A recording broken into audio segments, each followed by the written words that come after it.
E hoje, muito especialmente, eu vou te convidar a sentar. Assente-se no seu lugar e abra a Bíblia comigo em Lucas capítulo 21. Nós vamos ler um texto um pouco grande, por isso eu convidei a igreja a ler comigo assentados mesmo. Lucas capítulo 21, meus irmãos, será o alvo da nossa meditação, da nossa reflexão, da pregação na palavra de Deus nessa noite. E ao acabarmos de ler esse trecho que nós vamos ler aqui, nós vamos orar e pedir ao Senhor que, pelo seu Espírito Santo, fale com cada um de nós. Deus conhece as nossas carências, Deus conhece onde a gente precisa ser tocado, como Ele precisa falar com cada um de nós, né? Somos filhos especiais do Senhor, e Ele conhece cada um de nós de maneira especial e única, amém? Quantos creem nisso? Diga amém. Aleluia, o Senhor nos conhece. Lucas 21, verso 5 em diante. Falavam alguns a respeito do templo, como estava ornado de belas pedras e de dádivas. Então Jesus disse: vede essas coisas? Dias virão em que não ficará pedra sobre pedra que não seja derrubada. Perguntaram-lhe: mestre, quando sucederá isso? E que sinal haverá de quando essas coisas estiverem para se cumprir? Respondeu ele: vede que não sejais enganados, porque muitos virão em meu nome, dizendo: sou eu, e também chegou a hora. Não os sigais. Quando ouvirdes falar de guerra e revoluções, não vos assusteis, pois é necessário que primeiro aconteçam estas coisas, mas o fim não será logo. Então lhes disse: levantar-se-á nação contra nação e reino contra reino. Haverá grandes terremotos, epidemias e fome em vários lugares, coisas espantosas e também grandes sinais do céu. Antes, porém, de todas essas coisas, lançarão mão de vós e vos perseguirão, entregando-vos às sinagogas e aos cárceres, levando-vos à presença de reis e governadores, por causa do meu nome. E isso vos acontecerá para que deis testemunho. Assentai, pois, em vosso coração, de não vos preocupardes com o que haveis de responder, porque eu vos darei boca e sabedoria, a que não poderão resistir, nem contradizer todos quantos se vos opuserem. E sereis entregues até por vossos pais, irmãos, parentes e amigos, e matarão alguns dentre vós. De todos serei odiados por causa do meu nome.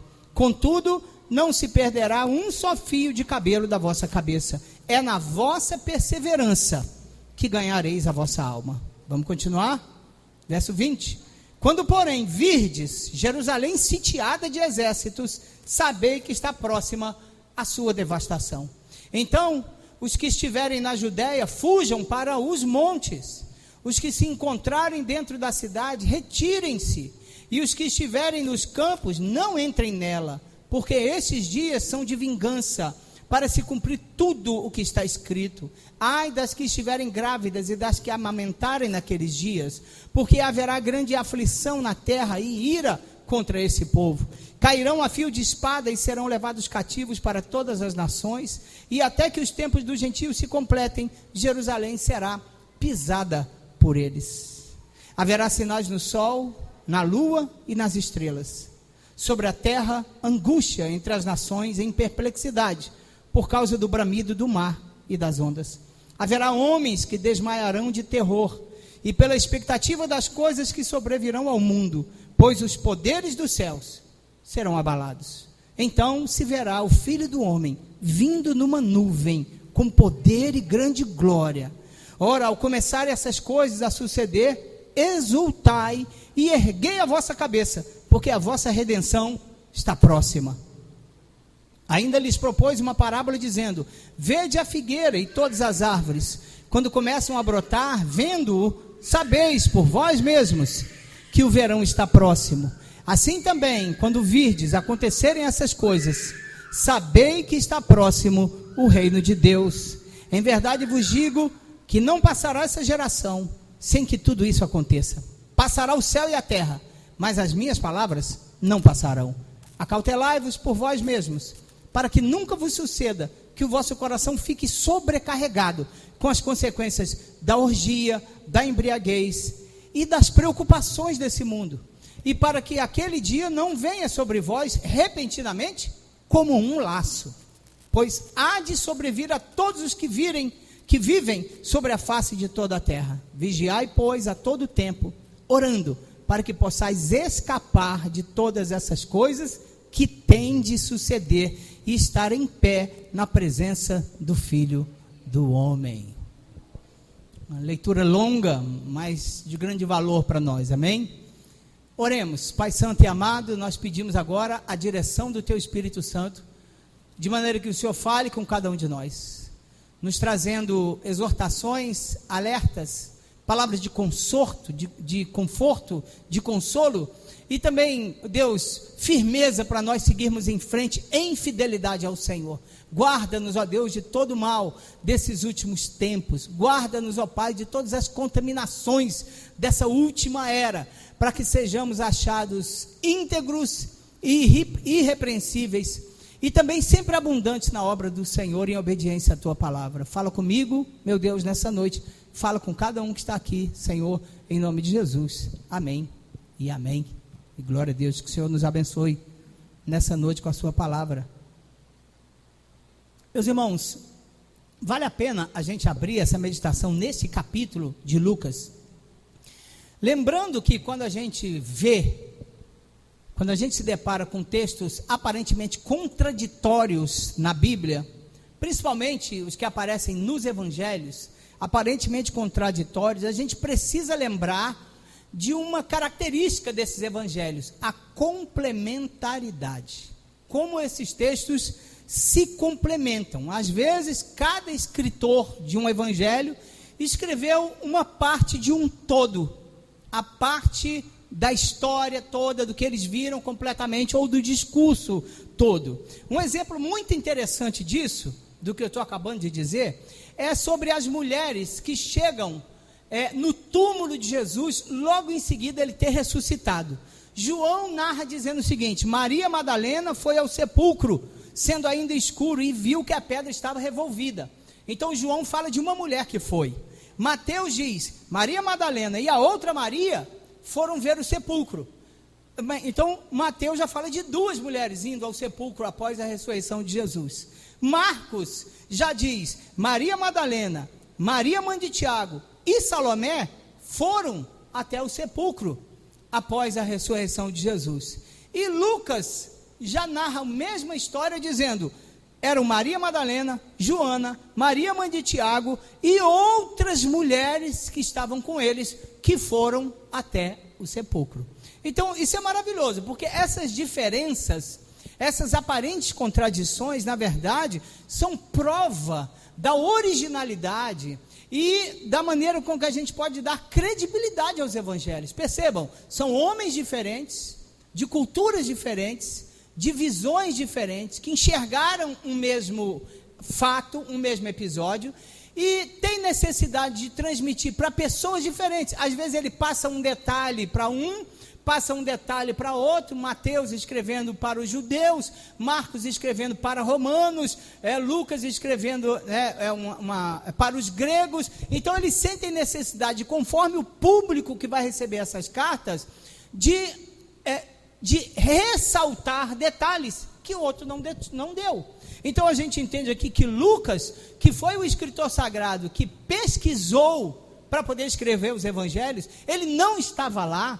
Ele usou o que Mateus escreveu, ele usou o que Marcos escreveu, juntou os dois, pegou mais alguns testemunhos e contou a história. Então Lucas é mais completo. Ele diz: era Maria Madalena, era Joana, era Maria mãe de Tiago e outras mulheres.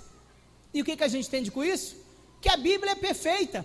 Ela não mostra, se fosse para mostrar todo mundo igualzinho, não precisava de 4 evangelhos, não precisava de 4 escritores. Era só dar Ctrl+C, Ctrl+V e copiar.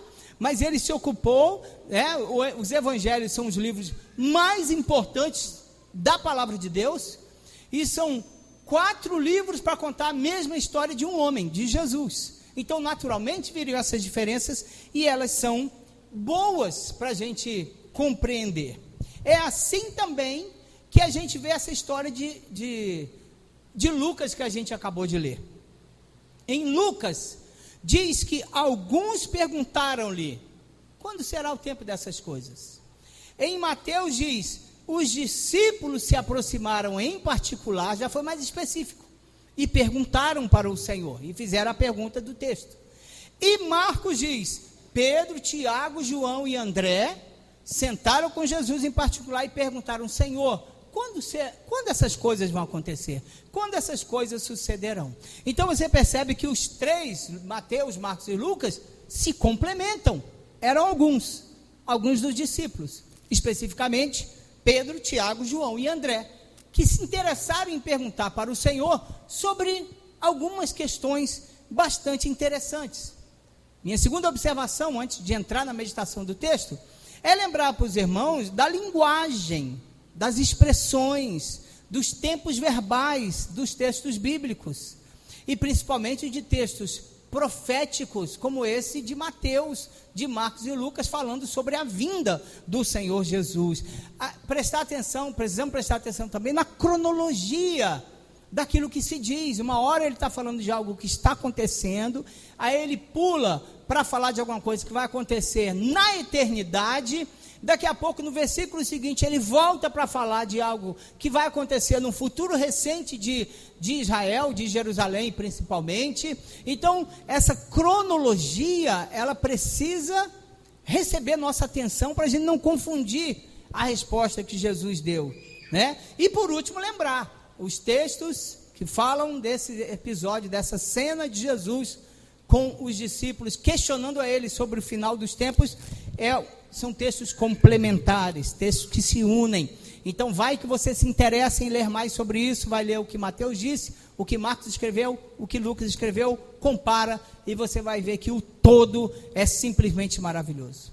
Então, a gente tem, de novo, vou repetir, aparentemente contraditório, porque esse mesmo episódio foi narrado assim, as perguntas, Lucas 21, falaram alguns a respeito do templo, como estava ornado de belas pedras e de dádivas, e perguntaram, mestre, quando sucederá isso? E que sinal haverá de quando essas coisas estiverem para se cumprir? A impressão que dá em Lucas é que eles fazem uma pergunta única. Quando a gente vai para Mateus citando a mesma coisa, a gente percebe que há perguntas diferentes, por isso haverá no discurso todo, um capítulo enorme, Jesus respondendo, eles fazem uma sessão de perguntinha, e Jesus passa um capítulo respondendo, 3 perguntas, Mateus 24:3, no Monte das Oliveiras, achava-se Jesus assentado, quando se aproximaram dele os discípulos em particular e perguntaram, dize-nos, quando sucederão essas coisas? Pergunta número 1, que sinal haverá da tua vinda? Pergunta número 2, e da consumação do século? Pergunta número 3. Então ele pergunta primeiro sobre o futuro próximo de Jerusalém. Quando essas coisas que o Senhor está falando, que ele vinha falando, ele acabou de dizer, esse templo é lindo, está ornamentado com belas pedras, mas brevemente não ficará pedra sobre pedra. Foi isso que Jesus acabou de dizer para eles. Brevemente esse templo vai ser completamente destruído. Aí os discípulos chamam no particular e perguntam, Senhor, quando que vai acontecer essas coisas? Que sinal nós vamos ter da tua vinda? Porque Jesus está também há tempos falando sobre o fato dele ir, mas ele voltar. E a terceira pergunta, e a consumação dos séculos? O final de todas as coisas? 3 perguntas muito interessantes que a gente pode buscar respostas aí em Lucas 21. Então, primeiro vou responder a primeira pergunta, né? E colher do texto o que Jesus disse. A primeira, quando sucederão essas coisas? Essa pergunta diz respeito a eles, aos judeus, muito particularmente de Jerusalém, onde eles estavam. Quando é que vão acontecer essas coisas? Que história é essa? Que esse templo enorme, construído por Salomão, o segundo templo, restaurado por Herodes o Grande, aquele mesmo da matança dos meninos, do tempo de Jesus nascendo, ele fez uma reforma no templo. Os judeus não gostaram da reforma que ele fez, porque na reforma do templo que ele fez, ele construiu um puxadinho, uma torre, chamada Antônia, Era uma torre de vigia para ficarem soldados romanos vigiando o que acontecia dentro do templo. Os judeus não gostaram. Então, que história é essa que esse templo enorme não vai ficar pedra sobre pedra? Ou seja, diz respeito a um futuro não muito distante. Eles estão falando especificamente, irmãos, do que a história já sabe, porque a gente já olha para trás, do que aconteceu no ano 70. No dia 30 de agosto do ano 70 depois de Cristo, cerca de 60 mil soldados romanos sitiaram Jerusalém, cercaram Jerusalém, sobre o comando de um general chamado Tito, que viria posteriormente a tomar o posto de imperador, seria o imperador Tito. Eles cercam Jerusalém porque está tendo muita rebeldia, estava acontecendo muitos levantes, o povo de Israel estava se revoltando, estava se rebelando em vários pontos. Esse episódio, no ano 70, a invasão de Jerusalém, da cidade de Jerusalém, e a destruição do templo, vão pôr fim a essas revoltas.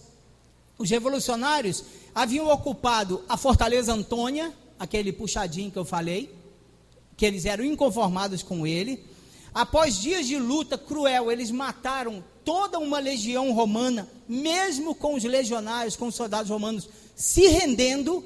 Os revoltados revolucionários mataram essa legião, invadiram uma torre, uma fortaleza, construída também por Herodes, chamada Massada, que era no alto de um monte.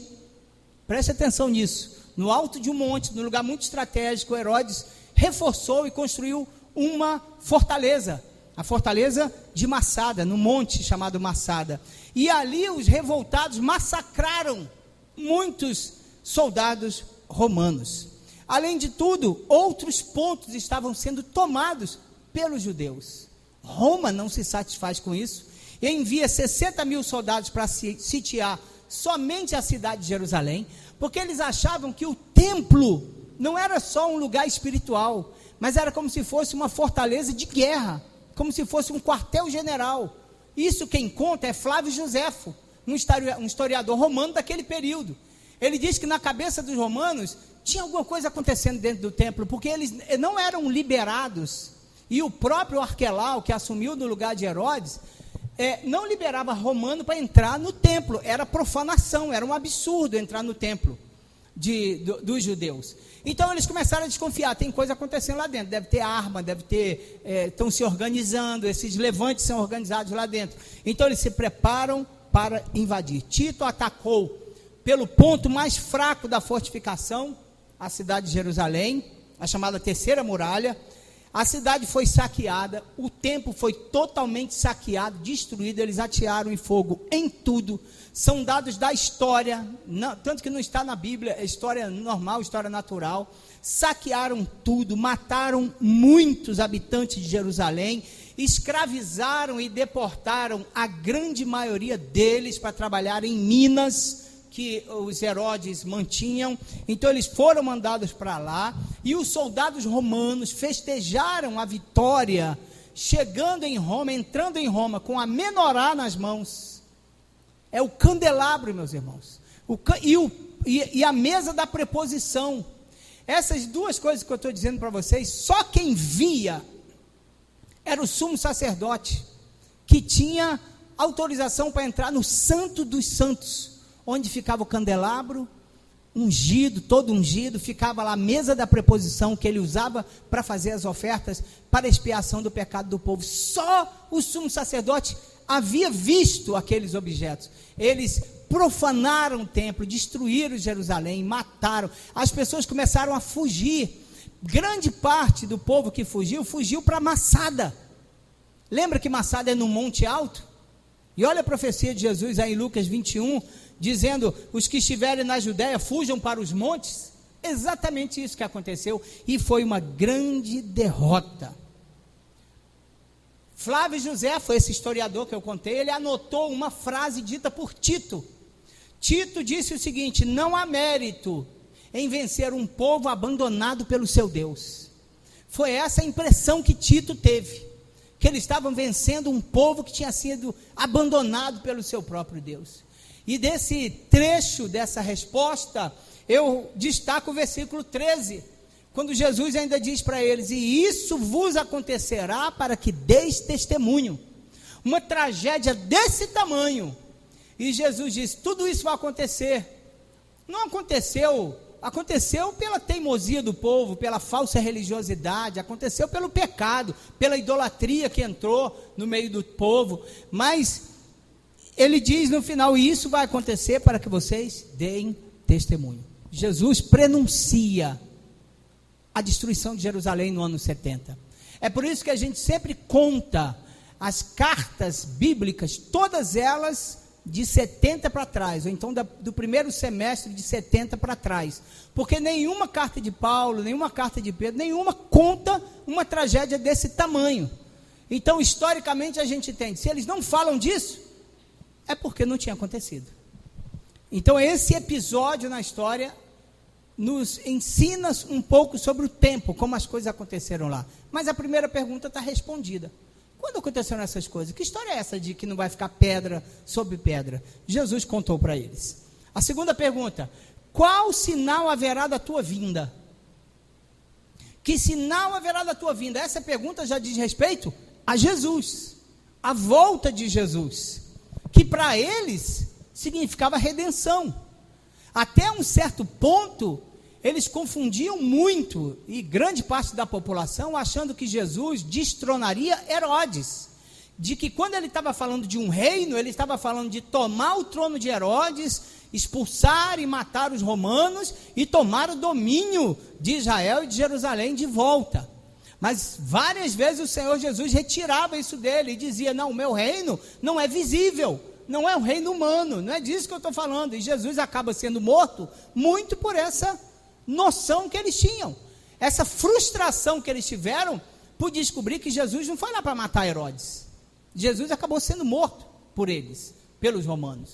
Então essa frustração havia, mas o discurso de Jesus era o tempo todo: eu vou, mas eu volto, eu vou preparar lugar, e quando eu voltar, eu vou buscar vocês, para que no lugar onde eu estiver, vocês também estejam.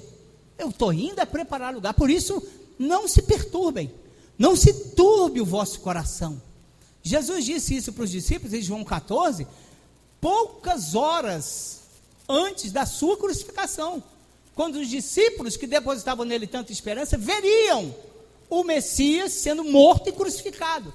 E ele diz: mas não se perturbem, não se perturbe o vosso coração. Crede em Deus, crede também em mim. Na casa de meu pai há muitas moradas, eu estou indo a preparar lugar, mas eu já voltarei. Então eles perguntam: o que? Quando será então essa vinda?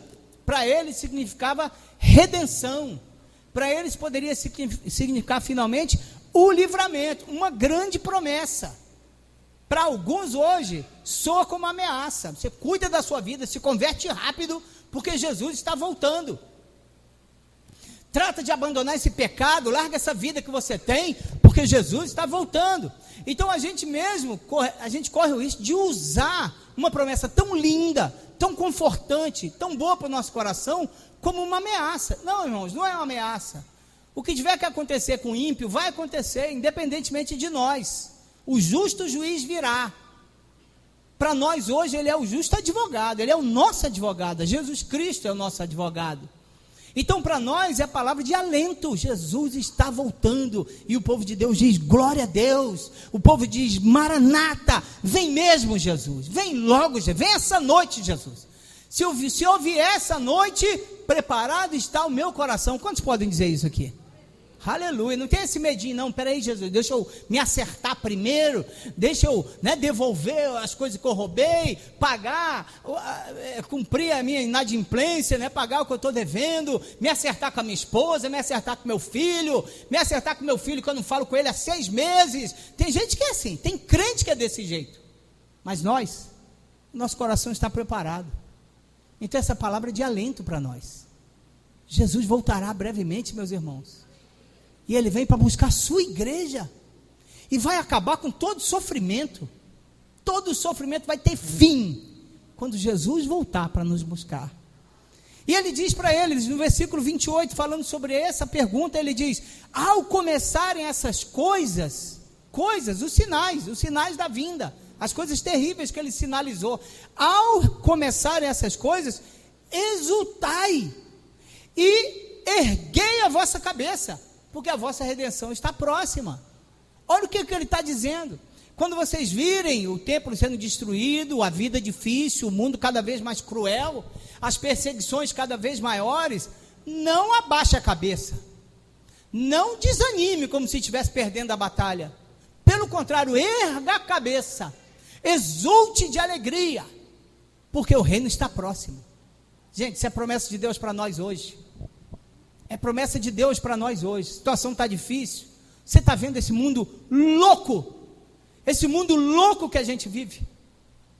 Eu estava aqui, antes de chegar na igreja, ouvindo as notícias da mãe do Delino Marçal. Delino Marçal é um cantor bem conhecido, né, por uma ou duas músicas, não sei, por mais. Mas a mãe dele é uma pastora, 75 anos, 74 anos, não lembro agora. E ela estava na igreja, numa campanha de oração às 5 da manhã. E campanha de oração é assim, é o pastor e mais um, o pastor e mais dois. Campanha de oração 5 da manhã. Ela estava lá orando, junto com um irmão apenas. De repente, um cara nu bate na porta da igreja, bate desesperadamente, com violência. Ela observa que a situação era perigosa. 5 horas da manhã, um sujeito nu. Esse sujeito nu surtou dentro de casa, é um usuário de crack. Tentou matar a mulher dentro de casa por volta de 9 horas da noite. Isso foi essa semana, 2 dias, 3 dias, não sei se vocês viram a notícia. Há uns 2 dias, 3 dias atrás. Tentou matar a mulher, o tio dela protegeu, e ele foi dormir, mas ele acordou surtado, do nada. Acordou surtado e saiu para a rua, sumiu. Todo mundo deu falta dele. Ele ficou perambulando pelas ruas, sem roupa. Quando deu 5 horas da manhã, ele bateu na porta da igreja. A pastora não abriu, logicamente, estava com medo. Ele invadiu. Tinha uma porta de vidro com uns pedaços de metal que segurava. Ele conseguiu quebrar, pegou esse metal e matou a pastora. Do nada, sem nunca conhecer ela. Ele não tinha relacionamento nenhum, ligação nenhuma com a igreja, ligação com ninguém. Ele matou, primeiro bateu no irmão com ferro. Eles não morreram de primeira, mas ele insistiu depois e acabou matando.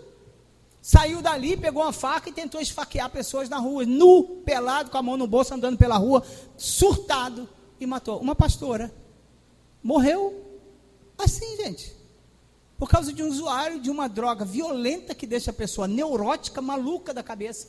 Esses são os nossos tempos. Esses são os tempos que a gente vive. E isso é um exemplo mínimo que eu estou falando aqui. Mínimo.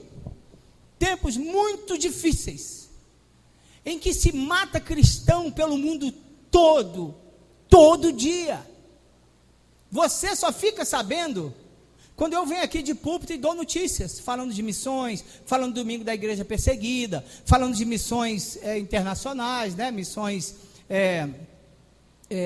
aí pela África, pela Ásia, seja onde for. Se a gente não vem aqui para dizer, irmãos, essa semana mataram mais 80 lá na Nigéria, entraram numa igreja cristã e mataram todos a tiro de fuzil.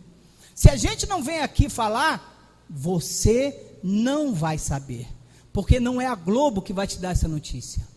Eles acham outras bobagens muito mais importante do que dizer que tem cristão sendo morto pelo mundo inteiro. Eles querem lá dizer, lá no Jornal Nacional, que cristãos são intolerantes, que cristãos são assim, são assado,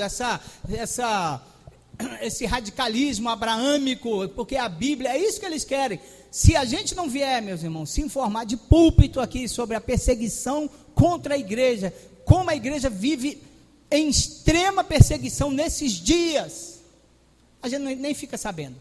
E não é só a Globo não, é ninguém, é lugar nenhum, é jornal nenhum, é revista nenhuma, se você não for atrás saber.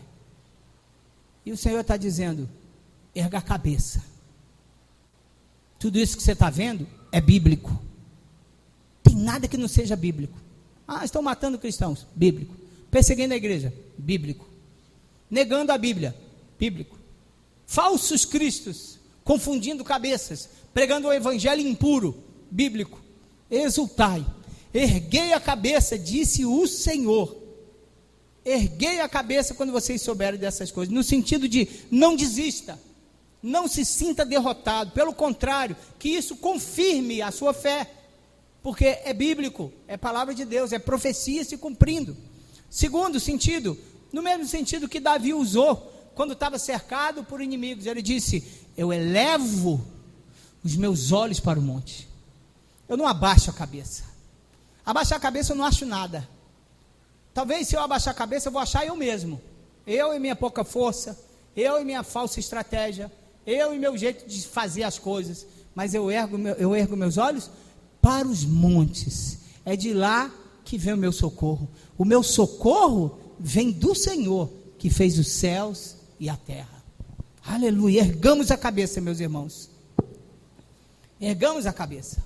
Quando virmos essas coisas, vamos erguer a cabeça e exultar. Pode ser também num terceiro sentido. O sentido de Paulo em Colossenses 3, ele disse assim: buscai as coisas que são do alto, e não as que são aqui da terra. Buscai as do alto, onde Cristo vive e está sentado à direita de Deus. Pensai nas coisas lá do alto. Quando a gente pensa demais nas coisas daqui, meus irmãos, quanta coisa passa na nossa cabeça. Quando a gente só se ocupa e só se preocupa com as coisas terrenas, quantas coisas vêm à nossa cabeça. Paulo está dizendo: pensai nas coisas lá do alto e não nas que são aqui da terra, porque vocês já morreram com Cristo. A vossa vida está oculta juntamente com Ele em Deus. Então, diante dessas notícias, ergamos a nossa cabeça, exultemos. Acha lá no fundo do seu coração, baseado na fé que você tem na palavra de Deus e no Salvador, motivo de alegria. Olha o que está acontecendo. Jesus está voltando. Ele falou exatamente do jeito que ele falou. É o que eu estou vendo em volta de mim hoje. Jesus está voltando e vai buscar uma igreja fiel, vai buscar uma igreja que depende dele. Amém, meus irmãos? Nós estaremos lá, porque o nosso nome está escrito no livro da vida, porque nós recebemos o selo do Espírito Santo. O selo do Espírito está sobre nós. É a garantia da vitória, é Cristo Jesus em nós. É a garantia da nossa vitória, é Cristo Jesus em nós. Terceira e última pergunta, meus irmãos, e essa é mais pesada: e qual o sinal da consumação dos séculos? Essa pergunta é um pouco mais confusa, porque ela se mistura um pouco com a anterior. Porque para nós, os que cremos, a volta de Jesus é a consumação. É tudo que a gente espera nessa vida. A nossa alma anseia pela presença do Senhor, pela volta de Jesus. Romanos 8, a nossa alma geme. E a gente sempre faz questão de traduzir essa palavra. Sabe aquele dia que você está gemendo por dentro, não sabe nem porquê? Sabe aquele dia que parece que está tudo bem, mesmo assim, parece que falta alguma coisa? Falta sim. Falta a presença de Jesus. Falta Ele, a volta dEle, estar para sempre com Ele, estar na eternidade com o nosso Jesus. Assim é a vida do crente, o nascido de novo, que recebe a semente nele, da eternidade, a semente da eternidade, começa a sentir falta dessa eternidade. Então Paulo traduziu dizendo, Romanos 8, 18 em diante, a nossa alma geme, do jeito que a natureza geme esperando a redenção, nós também gememos no nosso interior, aguardando o resgate do nosso Salvador. Aleluia!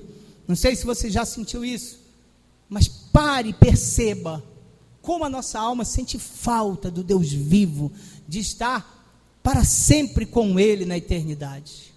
Não apenas essa presença maravilhosa pela fé, a presença real dEle aqui agora, porque Ele disse, onde estiverem 2 ou 3, eu estaria lá. Jesus está aqui agora, está na sua vida. E digo mais, quando você estiver na sua casa, Jesus está lá também, do seu lado, infalivelmente. E Ele diz, até a consumação dos séculos, infalivelmente, eis que estou convosco. Aleluia! Que palavra de conforto para nós. Que palavra de conforto. Então falar da consumação dos séculos ganha essa conotação, essa mistura, né? Porque para nós os últimos séculos, a consumação de tudo, porque depois vem a eternidade, vem as bodas do Cordeiro, vem o reino milenar junto com o Senhor Jesus, e aí é tudo na presença dele até a eternidade. Então ele começa a dizer algumas coisas bem interessantes. Versículo 31. Quando virdes acontecer essas coisas, o aviso é sobre a necessidade de estarmos apercebidos. Ele está dizendo, gente, não, vou usar uma expressão bem popular, não durma de touca. não fique despercebido, porque Jesus está brevemente voltando e os sinais estão por toda parte. Os sinais estão por toda parte. O certo é que nós estamos mais do que avisados. O reino de Deus está próximo. E a gente percebe alguns sinais muito claros, irmãos, ainda que não defina para nós os tempos. A gente não é daquele tipo de gente que fala assim, olha, Jesus vai voltar no dia 21 de fevereiro de 2024. Porque tem uns engraçadinhos na internet dizendo data para a volta de Jesus. Não foi só Ellen White e companhia, não. Tem gente hoje marcando volta de Jesus. Não, a gente não sabe, mas olha os sinais. Mateus 24:12.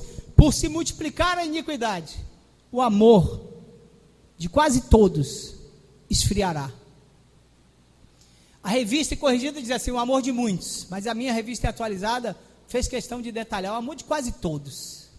E o que a gente percebe é justamente isso. O amor de quase todos esfriará. Marca um tempo de grande aflição.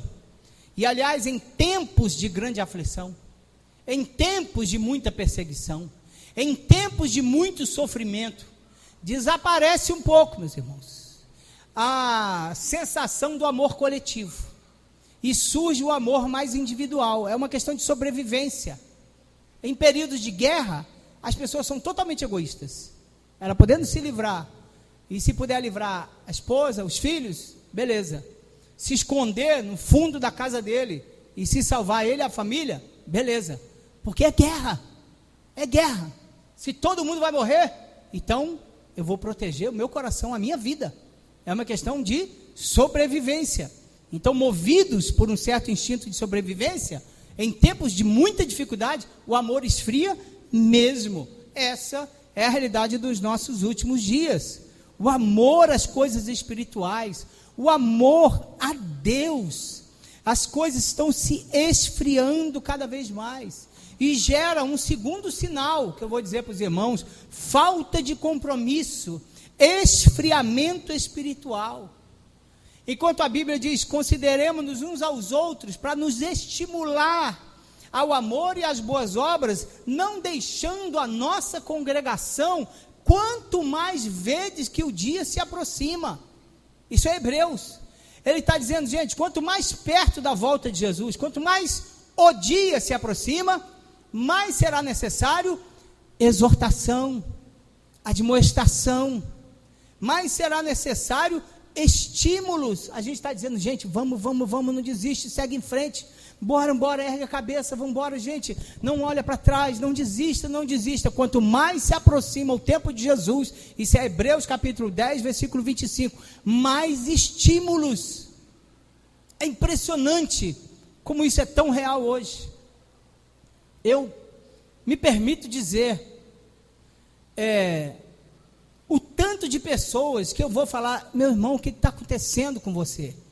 E ele usa exatamente essa expressão, eu estou sem força. Gente, eu já ouvi isso várias vezes. Eu estou sem força. E você pode dizer assim, teve um dia que eu estava assim. Estava muito afim de ir para a igreja, mas não tive força. Não sei o que aconteceu. Eu sei que eu preciso ir, mas eu tive força. Para vocês terem uma ideia, essa semana eu ouvi 2 vezes. Eu tenho consciência que eu preciso ir, pastor. Mandei a mensagem, falando, manifestando a saudade da igreja, da pessoa. Você está sumido, está distante, fica distante da gente não. Eu vou voltar, mas eu fiquei tão sem força. O que é isso, gente? O que é isso? Sabe, as pessoas que se sentem tanto dessa maneira, falta de força mesmo. Então, além disso, tem uma disseminação de um desinteresse pela igreja. Pessoas dizendo, não, você precisa de igreja não. Não, você pode servir a Deus em casa mesmo, é tranquilo. Então, o que tem? Qual o problema? O que importa é a sua fé, o que importa é o seu coração, o que importa é a sua fidelidade. Um movimento de milhares de pessoas que acreditam nessa conversa mole, de que um crente pode ser crente simplesmente dentro de casa, sendo que lá ele perde benefícios enormes, que só a igreja pode dar. E uma delas, vou dizer só uma, confrontar essa pessoa, e dizer, você está errado, só na igreja você desfruta desse benefício, de alguém para dizer, você está equivocado na sua vida, você está tomando um rumo errado. Então alguém que vem dizer, não, eu não preciso de igreja, essa pessoa precisa de muita admoestação, quanto mais se aproxima o dia do Senhor, ela precisa ser motivada, ela precisa ser estimulada, ela precisa, analise bem, em nome do Senhor Jesus, o desinteresse, que de vez em quando, e eu estou tentando falar da forma mais suave possível, que de vez em quando bate no seu coração de ir para a igreja, de congregar, de ter uma vida ativa na igreja. Analise bem. Não, pastor, mas eu vou à igreja. Isso acontece muito de vez em quando. Eu só estou dizendo para você analisar bem. Quais são os motivos? Que fruto? O que pode ter provocado isso dentro de você? E busque ajuda. Busque ajuda. Olhe para você com sinceridade, para interpretar esse tipo de coisa que possa acontecer. Não, eu não tenho estímulo para ir aqui, para ir acolá. Antigamente você não era assim.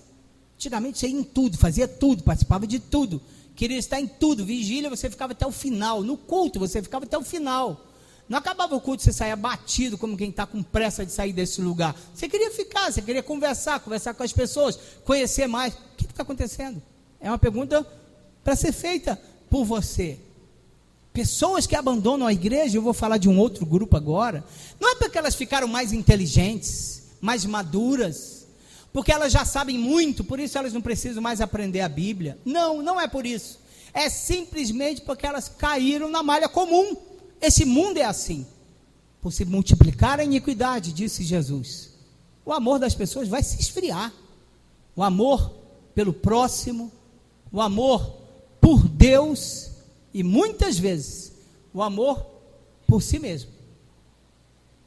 Terceiro sinal grande, tremendo, a avareza. Precisamos pensar na avareza, no amor ao dinheiro, na dependência do dinheiro. É bíblico, a avareza é um sinal do final dos tempos. E eles podem até dizer que não são avarentos, mas analisa bem, quando deixam de fazer o que tem que ser feito, quando deixam de ajudar quem precisa, quando deixam de dizimar, às vezes por motivos fúteis, mesmo tendo consciência, essa pessoa não passa de um avarento, porque lá no dicionário diz, é um apego ao dinheiro ou falta de generosidade. Então não é aquela pessoa ambiciosa, eu quero ficar rico, mas aquela pessoa em quem lhe falta a generosidade. Eu uso o dicionário Priberan, se você quiser lá usar, você vai ver o significado da palavra avareza. Os filhos de Deus, que tiveram um encontro maravilhoso, sensacional com o Senhor, eles são desprendidos nessa área. A gente é desprendido nessa área, irmão. Então é uma coisa que não pega, não ganha o caminho do coração de um filho de Deus, chama dinheiro. Não ganha. O filho de Deus é desprendido. Aquele que tem experiência com o Senhor, é obediente à sua palavra, aquele que nasceu de novo, ele é desprendido. E Paulo profetizou sobre isso dizendo, saiba porém que nos últimos tempos haverá tempos difíceis, lembra? Ele diz, porque haverá homens amantes de si mesmos, e logo em seguida ele diz, e avarentos, muitos amantes de si mesmos e avarentos. Quarto sinal, final dos tempos, também tiro de 2 Timóteo 3, lá com Paulo, homens que são mais amigos dos prazeres do que amigos de Deus. Nós sabemos bem o que significa essas palavras. Talvez sejam os deuses mais servidos, né? Principalmente porque até aqueles que dizem que não creem em Deus, eles servem aos prazeres, a Mamon e a eles mesmos, a egolatria. Eles são deuses deles, eles sabem o que eles querem, o que eles fazem e decidem sua própria vida, ególatras, ou os prazeres desse mundo. Não, eu não vou perder, a vida é curta, eu tenho que aproveitar essa vida, faça, a vida é curta. E outra é Mamon, que é o dinheiro que a gente acabou de falar. Paulo fala sobre essa pessoa que ama os prazeres. Em 1 Timóteo 5,6 tem um impressionante versículo em que ele diz assim, quem se entrega aos prazeres, mesmo viva, está morta. Impressionante. Medite nesse versículo. Ele está falando de viúvas que se entregam a prazeres, mas é claro que vale para qualquer um. Mesmo vivos, estão mortos. 1 Timóteo capítulo 5, verso 6. E o interessante nesse ponto, meus irmãos, é lembrar, para a gente nunca esquecer, que os maiores prazeres dessa vida, as maiores alegrias que a gente pode ter, estão na presença do Senhor. Nenhum crente perde a alegria de viver os prazeres da vida, porque se entregou a Jesus. Pelo contrário, os verdadeiros prazeres, não aqueles prazeres que trazem prejuízo, não aqueles prazeres que prejudicam o próximo, aqueles prazeres que prejudicam esposas, filhos, maridos, prejudicam os irmãos da igreja, que suja o nome da igreja. Esses prazeres, eles não prestam para nós, mas os verdadeiros prazeres, a alegria dessa vida está em servir ao Senhor. Quem sabe o Salmo 100, o que está escrito? Celebrai com júbilo ao Senhor. E lá na frente, servi ao Senhor com alegria, apresentai-vos diante dele com cânticos. Servir ao Senhor com alegria. Não falta alegria quando a gente serve ao Senhor. Essa é a armadilha que muito jovem cai. Eles acham que alegria e prazer só lá fora. Está perdendo uma fonte enorme de alegria. Jesus, a alegria dos homens, a alegria da salvação, a alegria da santidade, que só a santidade pode trazer. O pecado nunca traz. O pecado nunca traz. Celebrar com júbilo ao Senhor todas as terras. Servir ao Senhor com alegria e apresentar-vos a Ele com cântico. Vou mostrar apenas mais um sinal desses últimos tempos. Também lá de 2 Timóteo.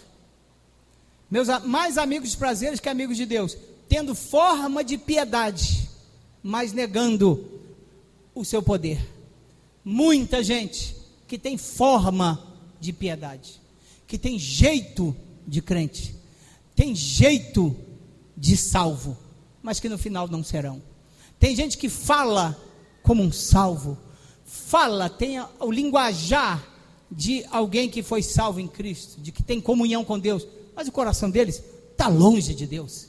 Gente que os lábios parecem dos mais santos da face da terra, mas o coração está sujo, o coração contaminado pelo pecado. E esses, meus amados irmãos, são multidões e multidões. Multidões que parecem cristãos, mas com seu testemunho negam o poder de transformação. É o que significa a aparência de piedade, mas negando o seu poder, a sua eficácia, a transformação que vem por dentro, ou assemelhar-se a Cristo Jesus. No verso 32, vou voltar para o texto e terminar já. No verso 32, Jesus diz: em verdade vos digo, que não passará essa geração sem que tudo isso aconteça. Deixa eu concluir, meus irmãos, dizendo quem é essa geração. Essa geração que em outros termos bíblicos se fala da última hora, dos últimos tempos. Em Hebreus 3,7, hoje se ouvirdes a voz do Senhor, esse hoje da dispensação da graça. Em 2 Coríntios 6, o agora, eis o tempo da vossa salvação, agora. Ou em 1 Coríntios 10,11, os fins dos séculos são o tempo entre a crucificação de Jesus até a volta de Jesus. Nesse período todo, é o tempo da graça, é o tempo de receber os benefícios da salvação em Cristo Jesus. Essa geração toda, todo esse povo dentro desse tempo, verá todas essas coisas acontecendo. Essa geração, todas essas expressões significam a fase final da história da salvação, entre a ressurreição e a volta de Cristo, como eu falei. Nós estamos vivendo já a consumação dos séculos. A consumação dos séculos não é um ano antes de Jesus voltar.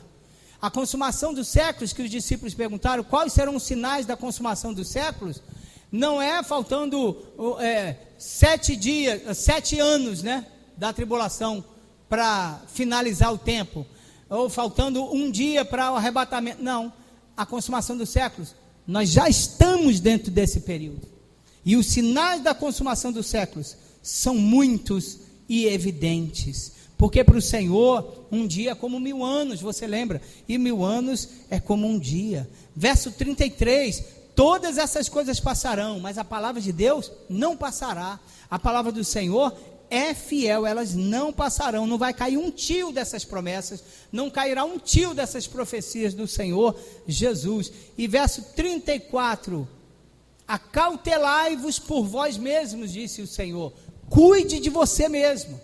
Ele não está excluindo tudo aquilo que Paulo falou sobre levar as cargas uns dos outros, da gente se preocupar uns com os outros, mas ele está dizendo, ó, vigia com a sua vida, acautelai-vos de vós mesmos. Ao invés de ficar vigiando, tomando conta da vida das pessoas, acautelai-vos de vós mesmos, para que não suceda que o vosso coração fique sobrecarregado. E olha isso, meus irmãos, verso 34 que eu estou lendo, sobrecarregado, com consequência de orgia. Número 2, embriaguez. E 3, leia, preocupações desse mundo. Cuidado, para o seu coração não ficar sobrecarregado. Ele faz uma lista e começa com pecados, orgias, embriaguez, mas também não sobrecarregado com as ocupações, preocupações desse mundo, para que aquele dia não venha sobre vós repentinamente e seja para você um laço. Resumindo, o nosso coração em Jesus, a nossa vida em Jesus, e nós andando com o Senhor, o tempo todo pensando nas coisas lá do alto, olhando para o autor e consumador da nossa fé, preocupados antes de qualquer coisa, meus irmãos. Como é que nós estamos com Deus? Antes de qualquer coisa, antes de qualquer outra preocupação, antes de querer saber se eu vou pegar Covid ou não, como é que eu estou com Deus? Antes de eu saber se eu vou pagar minhas contas ou não, minha maior preocupação não tem que ser essa. Minha maior preocupação é como que eu estou com o Senhor, como está a minha vida com Deus, para que esse dia, quando eu vier, não me pegue desprevenido e seja um laço para a minha vida. Buscar em primeiro lugar o reino de Deus e a sua justiça, e as demais coisas, ou todas estas coisas, essas preocupações serão acrescentadas na nossa vida. Que advertência linda! Acautelai-vos de vós mesmos. Lembra que é Jesus respondendo a pergunta dos discípulos. Lembra que eles, Pedro, Tiago, João e André, cataram Jesus num particular e fizeram essas perguntas para eles. Jesus está dizendo para eles 4 agora: acautelai-vos de vós mesmos. Não é porque vocês são apóstolos, não é porque vocês são meus principais seguidores, não é porque vocês terão um grande papel na pregação do evangelho que vocês não têm que tomar cuidado com a própria vida. Acautelai-vos de vós mesmos. Verso 35, e se cumprirá na vida de todos, há de sobrevir tais profecias a todos os que vivem sobre a face da terra, os que creem e os que não creem, sobre os apercebidos, mas também sobre os despercebidos, sobre ricos e pobres, altos e baixos, sem distinção, sobre os que têm boa desculpa e o que nem desculpa tem, sobre todos, sobre mim, sobre você, essas coisas todas acontecerão. E aí eu finalizo no verso 36, vigiai, pois, a todo tempo, orando, para que possais escapar de todas essas coisas que têm de suceder, e estar em pé, aleluia, na presença do Filho do Homem. De tudo que foi dito, irmãos, eu comecei lendo um texto longo, e a mensagem acabou sendo um pouco longa, mas de tudo que foi dito, eu quero destacar 3 coisas para você levar para casa. Primeiro, erga a cabeça, quando você vir os sinais do fim dos tempos, os terrores que estão acontecendo nesses últimos dias, quando você sentir que esse mundo não te cabe mais como um crente fiel, está difícil viver nesse mundo como crente fiel, a palavra do Senhor diz, erga a cabeça. Segunda palavra destacada, acautelai-vos de vós mesmos. Terceira e última, sirva ao Senhor com toda alegria, porque breve Ele estará voltando para buscar a sua igreja. Amém? Que o Senhor te abençoe, que Ele te fortaleça e te renove com essa palavra. Renovar, a gente precisa de renovação para a gente seguir em frente. Muitas têm sido as lutas travadas, muitas perdas, guerras, pelejas, mas o Senhor tem sido fiel, Ele tem nos ajudado, e Ele hoje quer nos renovar para a gente seguir em frente, enquanto nós aguardamos a volta dEle. Amém? Vamos ficar em pé, meus irmãos, e vamos orar em nome do Senhor Jesus.